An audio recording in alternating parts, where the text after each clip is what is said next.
Hi, I'm Doug Phillips, and this is another beautiful day along the Alabama Gulf Coast.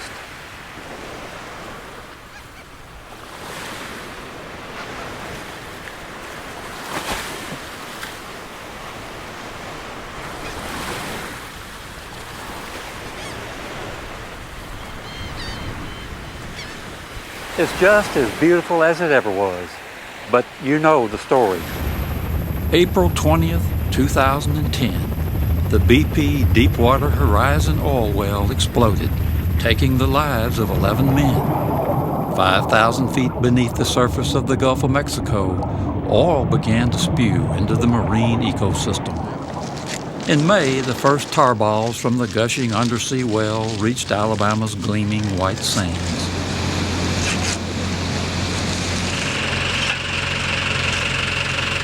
Discovering Alabama is not a news program. We're a natural history program.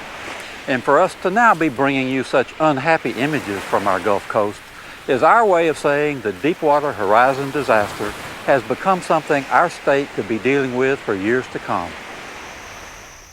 So many times we've shared the beauty of an Alabama surf. It saddens me to have to bring you these images from our fragile shores. This is not a show that I ever wanted to have to do, but Discovering Alabama is your natural history program. If the consequences of this tragedy are going to be with us for a long time to come, let's explore the implications together.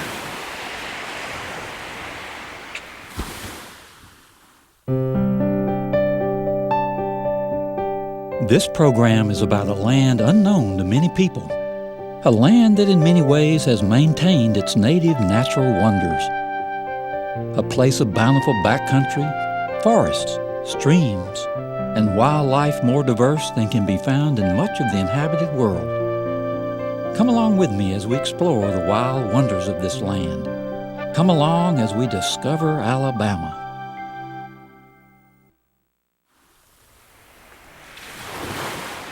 Welcome to Discovering Alabama. Since 1985, Discovering Alabama has been bringing you the magical wild wonders of our state. In many ways, the fascinating beauty and rich ecological treasures we've shared together have been our special secret. Certainly the state has promoted Alabama as the place to be for outdoor recreation. And our soft, sun-soaked, sparkling sands have long been known as a prime vacation destination. But just beyond the restaurants, condos, and golf trails is a diversity of life that continues to amaze even those of us who explore the hidden places. What an irony that it took a man-made disaster to bring worldwide attention to the vital ecosystems along our coast. This travesty has provoked the ire of ardent environmentalists from across the globe. It's an act of trespass, it's an act of theft, it's an act that if anybody else were doing it, it would be punished criminally. If a foreign enemy did this to our country, poison our beaches, poison the fishes, we would consider it an act of war. It seems so much to be the fate of humans to only value things when they are about to or have already lost them. There's that saying, familiarity breeds contempt. And I think that we do take far too much for granted. And that it does sometimes take a catastrophe of this magnitude to remind us of just what we have to lose.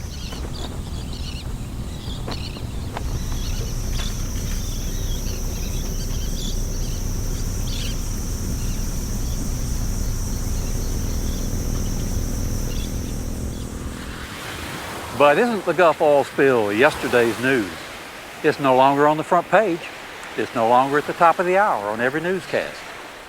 The striking visuals of cleanup crews scrambling to protect our coastline are no longer around to attract the national media. You and I, though, don't have the luxury of packing up and heading off to the next big story. This is our home.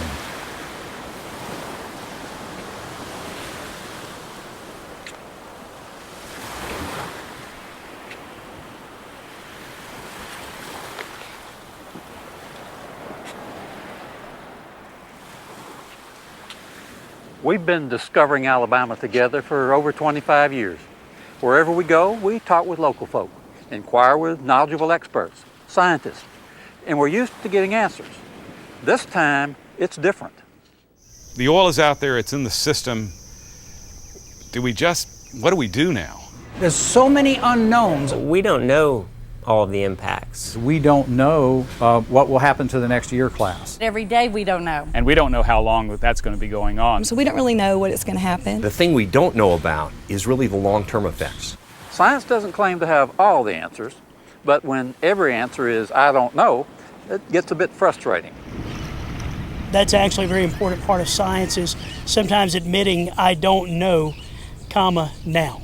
And it's frustrating with this situation. We want answers immediately, we want results immediately, and that's not always the way science works. That's not the way the real world operates. And that's the thing about science. It isn't quick, is it? There's a process. And so you don't get answers right away. One thing we do know, though, these waters and wetlands that are threatened by the unknowns of the oil spill are what science calls critical habitat. We have some special areas here that are very important, they're critical habitat, and they need protecting.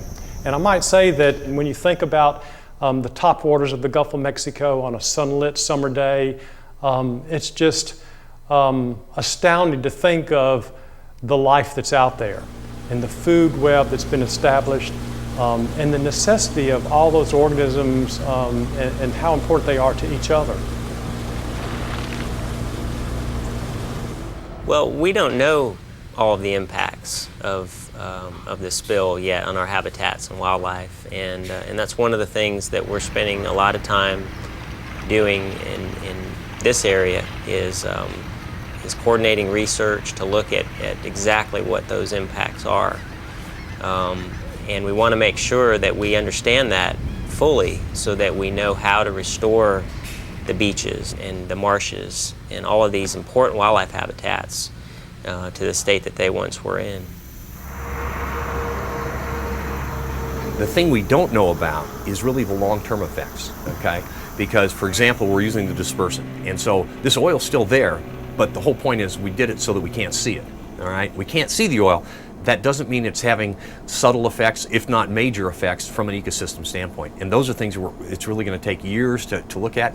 And it's a new book that we're writing. I mean, we haven't ever had anything like this in the Gulf of Mexico to deal with. And so we're really going to have to take it step by step and try to evaluate what are the long-term repercussions of this type of oil spill, and one that has been addressed in this way, for example, with millions of gallons of dispersant. As a scientific group down here, we have 12 full-time PhD scientists. We've been studying this part of the Gulf of Mexico since 1970. We have a large and long-term database. We know what lives offshore. We know what lives in the grass beds of Alabama. We know what lives on our oyster reefs and in the salt marshes. And that's well documented, so that if there's a change, we know what our potential loss might be. If we did not have good baseline data, the unknowns would probably remain unknown. But being able to compare the data that we're collecting now, that has put us in an enormously powerful position as the reference station.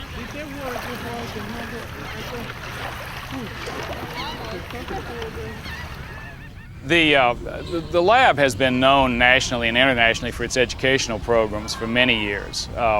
That was and remains kind of our foundation. But it's interesting because this catastrophe has really brought the research community to the fore. We've always had it, and now that there's a crisis, I think it's going to reveal and expose the research characteristics of the laboratory where they have not been even suspected before. As scientists investigate the ramifications of oil in the Gulf ecosystem, oil invading our shores, they're confident that nature will provide them with answers. Eventually, it just might take some time. There's so many unknowns associated with that, and that's why the focus has to stay strong on the Gulf of Mexico and all of these, all of the organisms that are impacted, but all the people that are impacted now and perhaps be impacted long into the future. So really, before we truly understand the full extent and magnitude, it'll be a period of years. It'll likely be decades before we understand the full impact. But in terms of the restoration, implementation, and monitoring, we're looking at decades.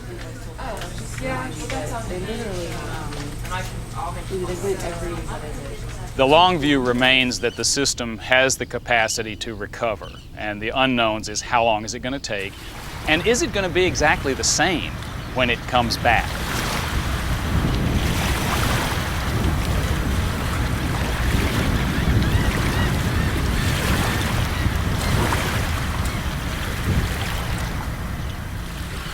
There are so many questions about what's normal, what's natural, what's the impact, and how does this change the future? And nobody can give you that answer. And it is frustrating for a journalist because you want facts. And it's also frustrating for the people who live off the resource. I think that what we have to remember is that this is going to be a long battle ahead of us, and we can't give up and lose hope.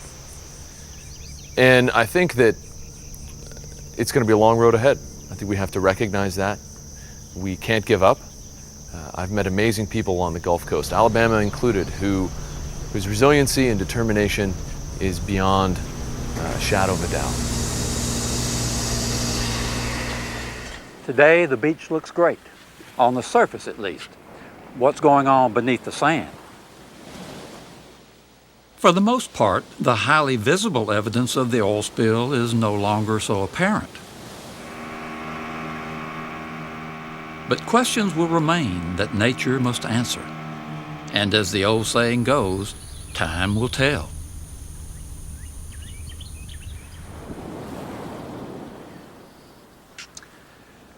Earlier we talked about what a bitter irony that it took a man-made disaster to bring attention to Alabama's magnificent coast. There is perhaps another irony that is more poignant.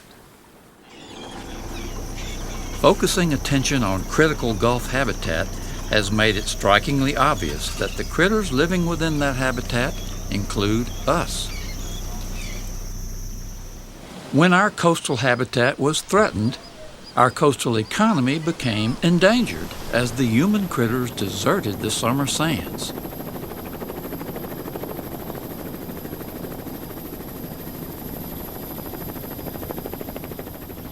It will be months and years before the full impact of this oil spill on our wildlands and wildlife is fully understood. One thing we know for sure right here, right now, this ecological disaster is an economic disaster for the residents of Alabama's Gulf Coast. See, that's what's interesting, isn't it? That a lot of people around the country, I think that this is over, but I think for people who live on the coast, it's not over. There's still very many question marks. The businesses aren't back, the claims process isn't completely making everybody whole, as was promised from the beginning, and people are still suffering. One of the stories that I'm working on right now is the mental health fallout from having endured this event, and still the uncertainties of what it's going to do long term to the resources that people use, that people live from. And I had one pastor in Orange Beach described it for me, that the town was in a prolonged state of anticipated grief.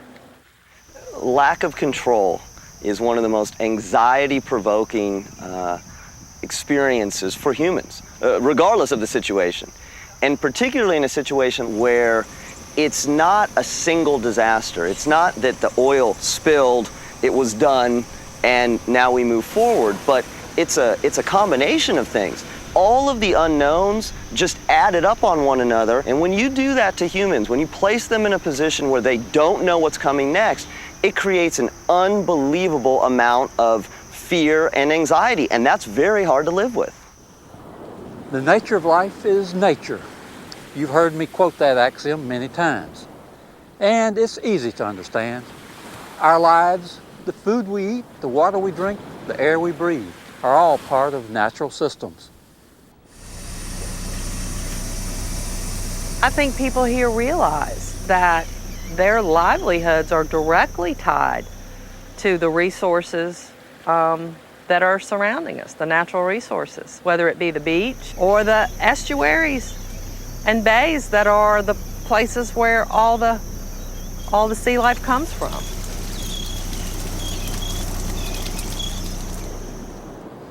The economics of this ecological disaster have far-reaching consequences for all of us across Alabama.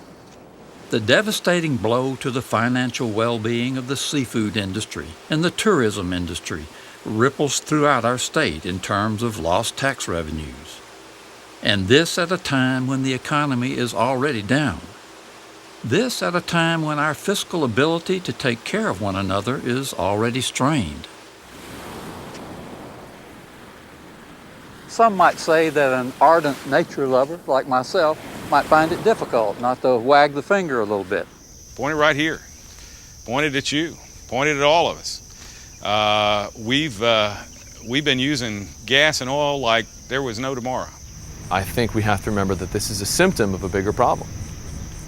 That this is a symptom of our dependence, our addiction to fossil fuels, to oil. And that as a nation, and certainly as a state in Alabama, all of us have a responsibility. If we hate what's happening, and the truth is, not just because of an oil spill off the coast of Alabama or Louisiana and Mississippi out in the Gulf, it's because of our unwillingness and inability to understand that this country would be a stronger, better place without our dependence on fossil fuels. Unfortunately, what you've heard, and I've usually told every group I've spoken to, that we're all guilty of criminal complacency. I think we trusted the industry beyond what we should have. Now, whether it was BP or Transocean or Halliburton or Anadarko, it doesn't much matter. It's very difficult to wade through all of the bad things that were done wrong. There's a myth at the oil industry and their slick PR firms and their phony scientists, tobacco scientists, we call them biostitutes, and their phony think tanks on Capitol Hill have promoted, and their indentured servants in the U.S. Capitol and state government have promoted that we have to choose between economic prosperity on the one hand and environmental protection on the other, and that is a false choice. Good environmental policy is identical to good economic policy. If we want to measure our economy, and this is how we ought to be measuring it, based upon how it produces jobs and the dignity of jobs over the generations, over the long term, and how it preserves the value of the assets of our community, like we're seeing here in the Gulf. Environmental injury is deficit spending. It's a way of loading the costs of our generation's prosperity onto the backs of our children. We have to remember what brought this crisis on anyway, and I think that's our major addiction to oil. The drama and the tragedy and the fact that it was drawn out for so long, if there was any purpose or meaning for that, it was so that we would really be affected enough to wake up. And that's just where I feel. We would be remiss if we didn't take time to reflect on the deep issues that led to this deepwater disaster. There's plenty of blame to go around. There are lessons to be learned. And just because we're not getting daily images of tar balls and cleanup crews, that does not mean we can pretend this tragedy is behind us. This is not a time to forget.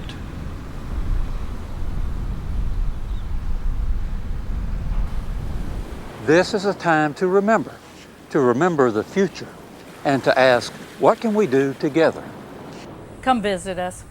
Come down and see for yourself, walk on the beaches, and then be aware of, stay on top. I think we really need to stay on top of our lawmakers, and I think in terms of an energy policy, this is not just the Gulf Coast. This is right now our country. Alabama is one of the most unique, beautiful, bountiful places in the United States. So that's kind of, I want people to be aware of what's going on here, but this is not just about the Gulf Coast. This is about the impact on our country. The fear is that we will repeat our behaviors. We are creatures of habit. That's what humans are. We gravitate towards what we know. We gravitate towards what's familiar, even if that is not adaptive and healthy in the long run. One of the most important things we can do in any sort of tragedy, trauma, disaster is to try in unique ways to keep it in front of people, showing them nuances of the experience, letting them learn whether it's positive or negative. And if you're able to do that, what happens is people adopt it at a much deeper level. When they're able to do that, then they're able to change their ways, and ultimately we're able to head for a much better future.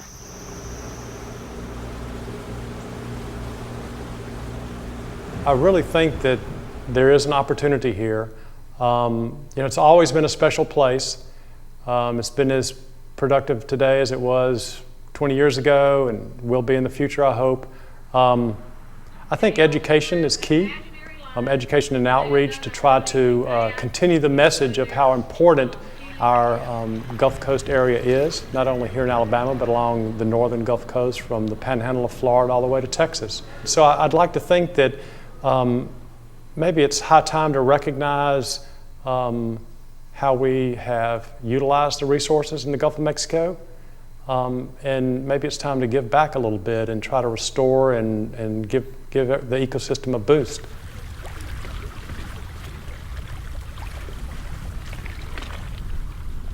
I think the most important human role is helping the Gulf recover. And what the Gulf is going to need, and what the creatures of the Gulf are really going to need right now, is a place to come home to that is clean so that they can reproduce and thrive and grow. And we can recover from this spill and the effects of this spill as quickly as possible.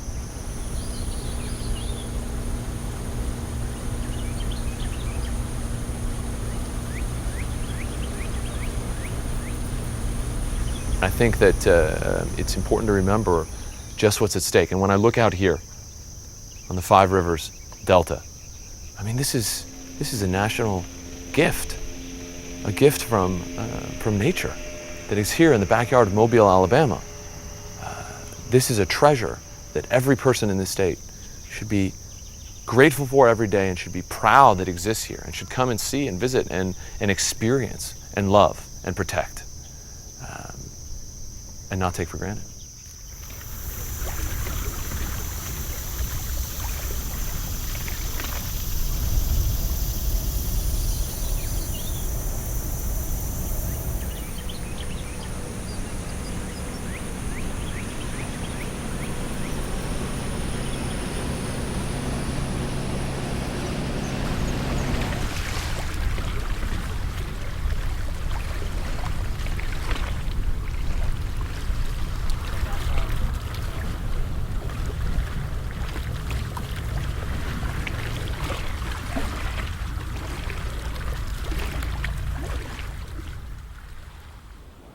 Uncertainties abound about economic recovery, about ecological recovery, about how to achieve the best energy future. But this much is certain: Alabama's Gulf Coast is a naturally wondrous part of the grand creation.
Discovering Alabama is a production of the Alabama Museum of Natural History, the University of Alabama.